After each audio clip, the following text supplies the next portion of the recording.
चार चूने मार के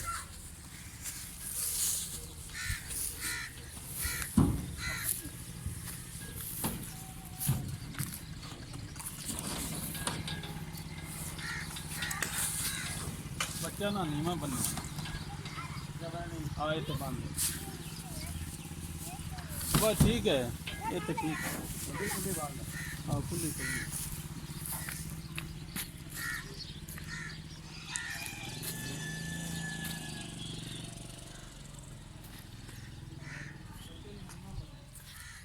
नाल बंद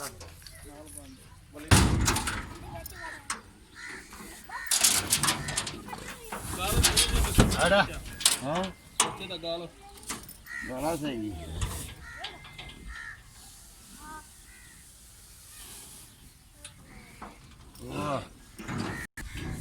वो अपना काम खाई जा